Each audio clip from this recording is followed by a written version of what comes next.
Bueno, largamos con geomorfología fluvial.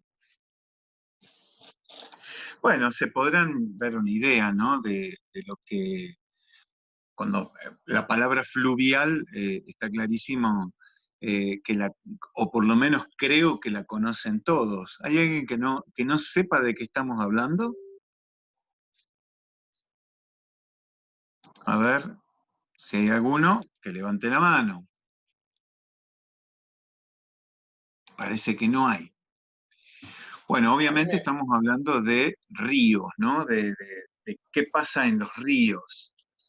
Y, y es el estudio justamente de lo que son los cursos de agua y las cuencas. ¿Se acuerdan que, bueno, algunos de ustedes no estuvieron, pero nosotros hablamos, cuando hablamos de la hidrósfera, hablábamos de la importancia de las cuencas. Y cuando estábamos con eso, yo les dije que más adelante íbamos a ver el término de cuenca con un poquito más de detalle. Bueno, acá estamos nuevamente. ¿eh? Eh, la cuenca. Un datito como para tener en cuenta nada más, para que entiendan la importancia de este proceso, es que el 90% del material de todos los continentes es aportado al mar mediante los ríos, ¿no? Imagínense la cantidad. Por algo las montañas tienen esa forma de montaña, porque están siendo meteorizadas, erosionadas, transportadas, y finalmente todo ese material, después de millones de años, terminan llegando al mar, ¿no?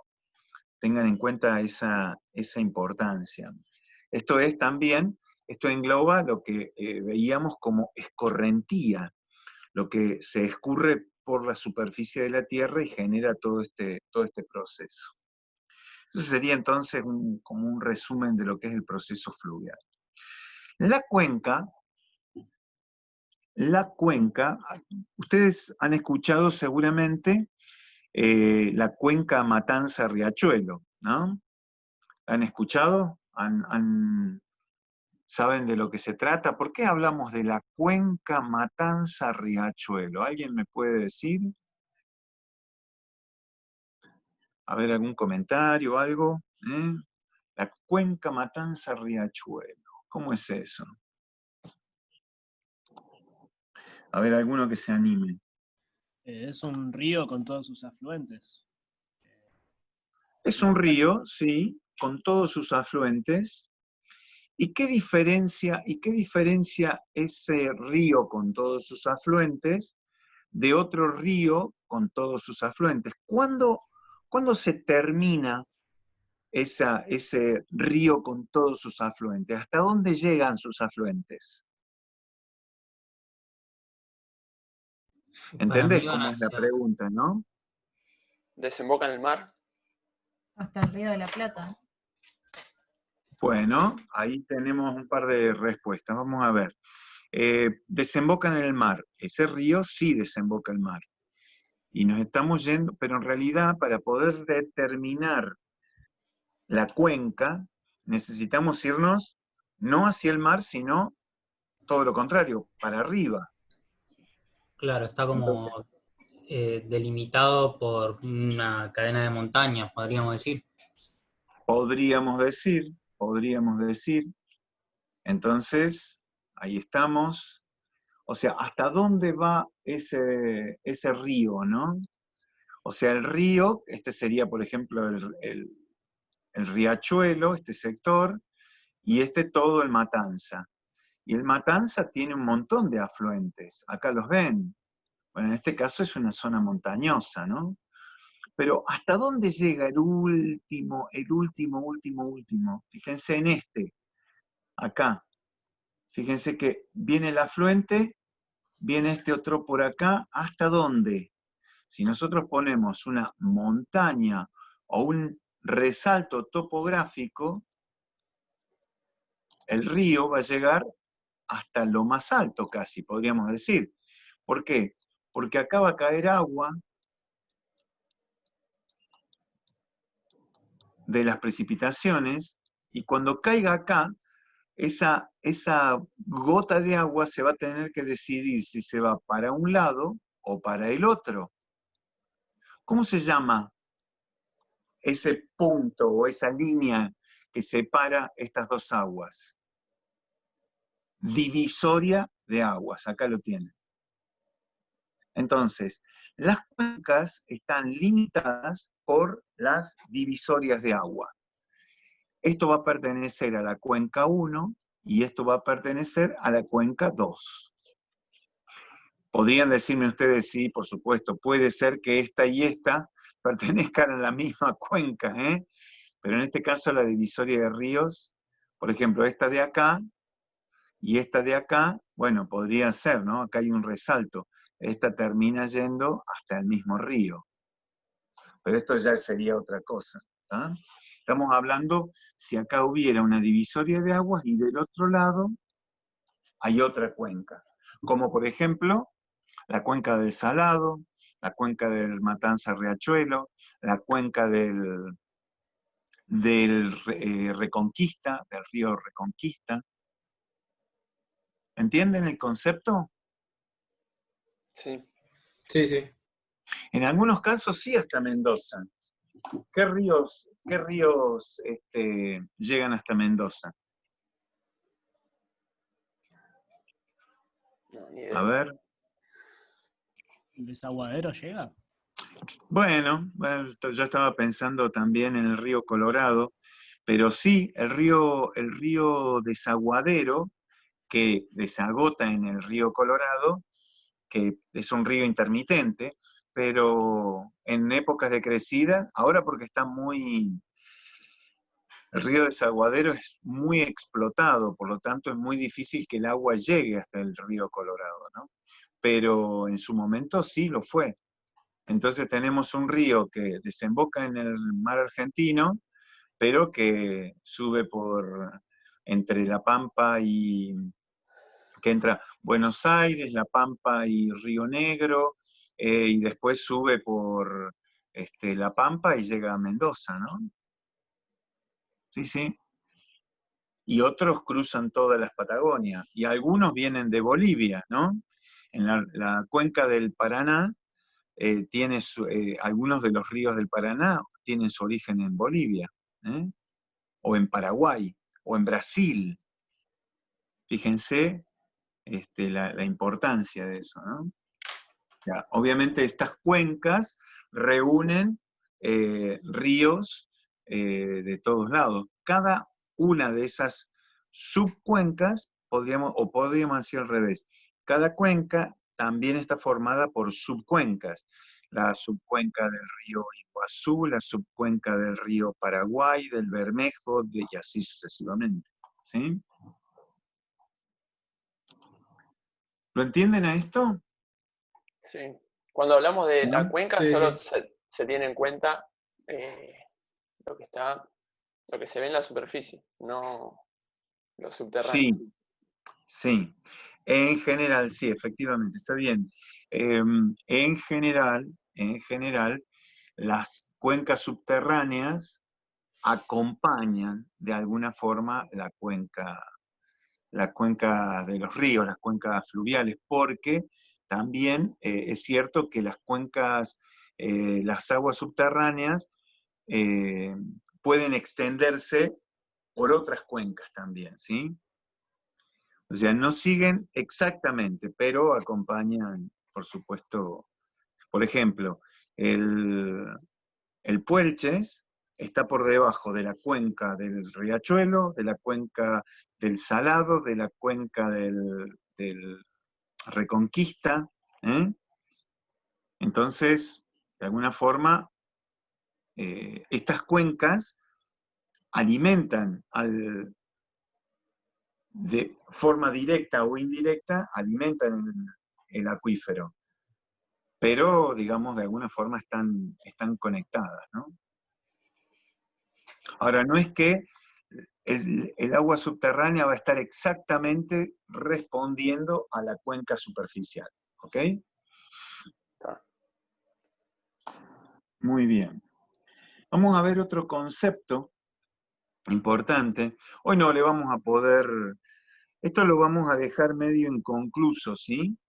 No vamos a seguir la clase que viene con este tema, porque no nos van a dar los tiempos. Es simplemente para que ustedes tengan una primera aproximación con algunos temitas así para sacar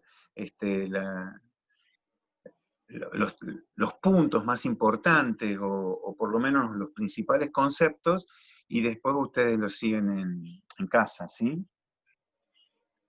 Entonces, fíjense, conceptos en lo que significa un proceso fluvial. La carga de un río.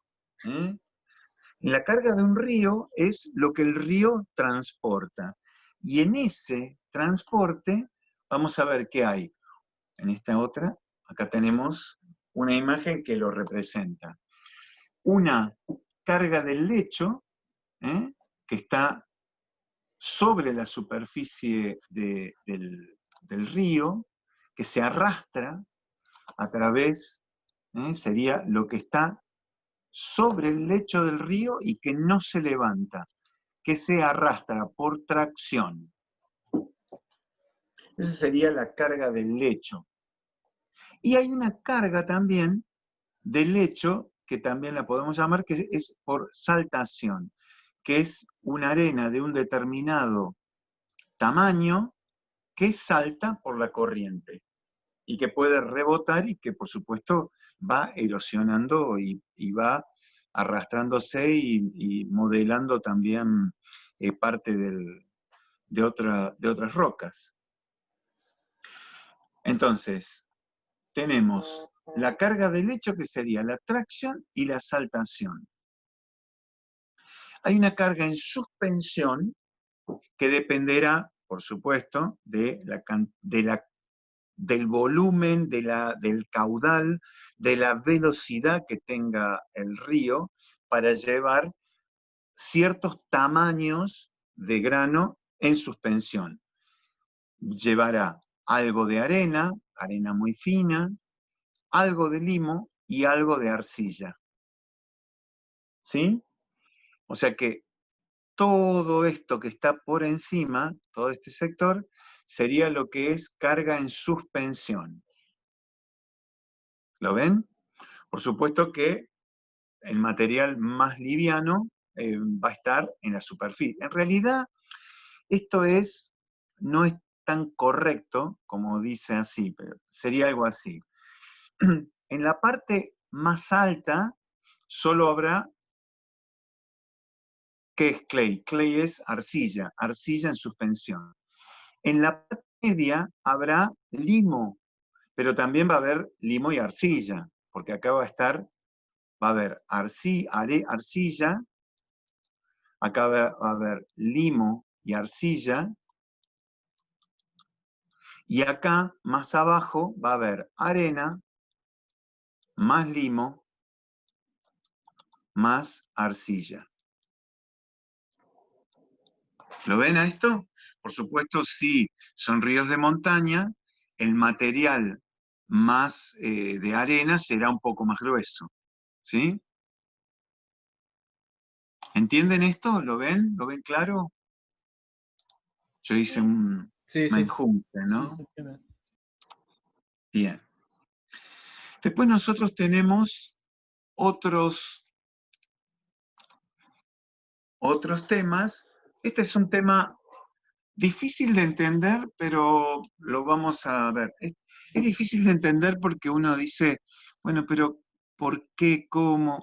Ahora les voy a decir cómo lo pueden entender mejor. Miren, se llama nivel de base de un río. Es hasta donde el río puede erosionar. ¿Qué significa? El río puede ir erosionando hasta que llega al mar. Una vez que llega al mar, el agua ya no puede erosionar más. Cuando está en la montaña, ¿cuál es el nivel del río? De un río. El nivel de un río será el mar, en el caso que sería como un nivel de base absoluto, el nivel del mar. podría ser un lago, esos ríos que llegan a los lagos, por ejemplo, el Nahuel Huapi, que llegan un montón de ríos. ¿Eh? Esos ríos van a tener un poder de erosión en función del nivel de base. Es decir, en el caso de los que lleguen al Nahuel Huapi, van a erosionar, van a tener una capacidad de erosionar en función del nivel del Nahuel Huapi.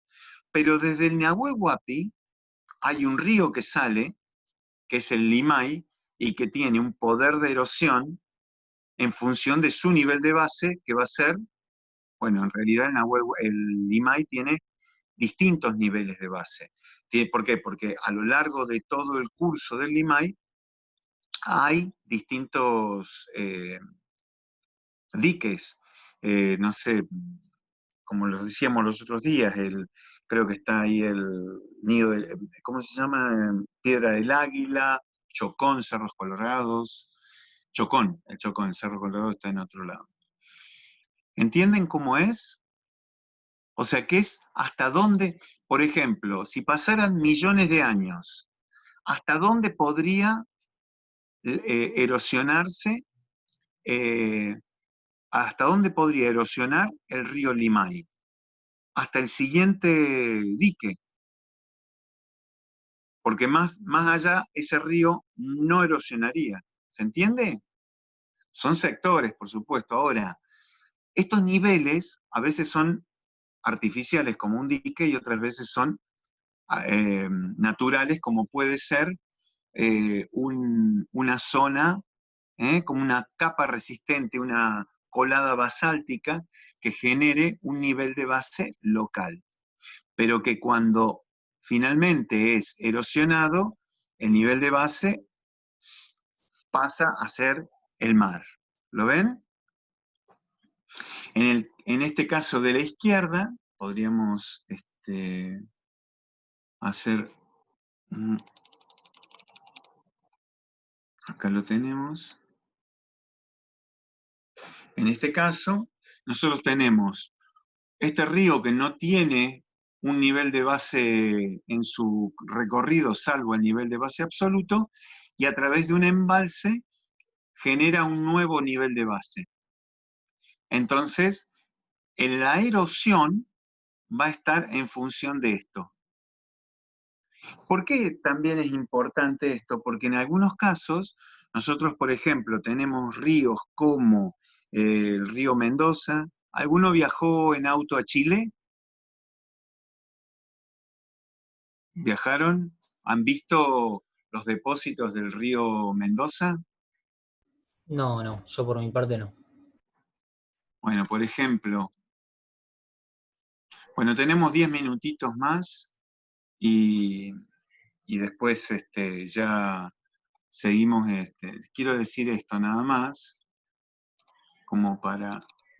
Cuando nosotros tenemos un nivel de base X, como pongamos que acá tenemos, y acá tenemos la montaña, acá tenemos el nivel de base. Esto puede ser un nivel de base artificial o natural, no importa. Entonces, este río que corre por acá arriba va a ir dejando sedimentos. Probablemente vaya dejando un poco de sedimento por acá. Si nosotros hiciéramos la montaña como si fuera esto así, y esto fuera un dique así, tal como yo tendría este nivel de base. ¿Lo ven? Está como en perspectiva. Esto es un dique. Entonces acá se va a ir acumulando en el río un montón de material. Se va a ir acumulando. Voy a hacer un perfil acá. Entonces, si esto se me rompe, no sé si voy a lograr lo que estoy queriendo lograr. Si esto se me rompe, acá, el río va a correr y el nivel de base va a ser este otro. Entonces, el río va a erosionar su propio cauce, generando terrazas. Entonces acá yo voy a tener, voy a borrar esto, voy a tener una serie de terrazas en base al... Estos depósitos van a haber sido sedimentados cuando el nivel de base era más alto y ahora el río, como tiene un nivel de base más bajo, ha erosionado su propio cauce. ¿Lo entienden esto? Es decir, son fenómenos que ocurren a lo largo del río, ¿no? Ocurre en millones de años. Dejamos así. ¿Está? Y después vamos a hacerlo muy, muy sencillito. Ahora vamos a ir un poco casi resumiendo lo que vamos a ir viendo. La velocidad de un río está asociado a tres cuestiones. ¿Cómo erosiona un río y por qué erosiona un río? Y esto tiene que ver con lo que mencionábamos recién. El gradiente, obviamente, mientras más inclinado sea el río, más velocidad y mayor capacidad de erosión tiene. La forma del canal, no es lo mismo un río que tenga un canal ancho que un canal mucho más profundo y angosto. En general, cuando la sección es más alta y ancha, el río tiene mayor capacidad. Y la descarga es, obviamente, el caudal. Se mide en metros cúbicos por segundo. Es la cantidad de agua que pasa por segundo en un sector del río. Estos son los tres elementos forma de canal y descarga, que son los que definen la capacidad de erosión de un río. ¿Está? Y un poco como para ir cerrando nomás, otra clasificación, porque miren, si tuviéramos que ver todo lo que es procesos fluviales, estaríamos, no sé si 20 clases serían suficientes, porque hay muchísimo, muchísimo para aprender de esto. Pero bueno, ustedes más o menos lo pueden intuir a esto en términos en que hay ríos que son permanentes, que son ríos que están todo el año funcionando, hay ríos efímeros que solamente se manejan cuando se movilizan en respuesta a las lluvias, y los intermitentes, como podría llegar a ser en algunos sectores el río Bermejo o el desaguadero Salado, como mencionábamos hace un ratito. ¿Ok? ¿Lo ven a esto? Esta diferencia de los tres tipos de río. Sí. ¿Ah? Bueno, y después, dentro de los permanentes, tenemos ríos como los ríos de la Patagonia, el río Chubut, que recibe toda su carga de agua, la recibe en la cordillera. De hecho, son ríos de deshielo. Entonces eso se llama, y durante su recorrido recibirá un poquito de agua, pero no mucha, porque de hecho no llueve mucho en la zona de la Patagonia, en la zona de la meseta, ¿no? Patagónica no llueve tanto.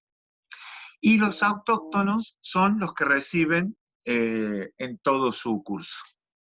Como por ejemplo ríos Paraná, Uruguay, bueno, río Matanza, Riachuelo. ¿Tá? Acá tenemos algunos. En realidad este casi sería un río de los permanentes, un autóctono o un alóctono. Acuérdense, alóctono son los que reciben en sus cabeceras. Entonces Parece este ser uno de río, esos. claro, porque este debe ser un río, no sé, debe ser el Limay probablemente, ¿no? o uno de los, del Chubut o el Pueblo, qué sé yo, uno de esos. Fíjense, este es un efímero. Obviamente se va a cargar de agua cuando llueva solamente, ¿sí? Bueno, vamos a ir terminando, porque fíjense, hablamos de competencia, equilibrio dinámico y las geoformas. Les voy a pedir después que ustedes hagan un trabajito de geoformas, para ir viendo. No es muy complicado, no es una cosa muy complicada, pero sí para que ustedes puedan entender el tema de las geoformas. ¿Para Que cuándo, nos está profe? quedando. Profe, ¿Cómo? ¿Mandan al ¿Perdón? mail? Sí, todo esto se los mando al mail. Que va a ser otro de los trabajitos que les voy a hacer, ¿ok? Y después vamos a ir armando, bueno, esto ya lo podemos. Después vamos a ir armando la evaluación.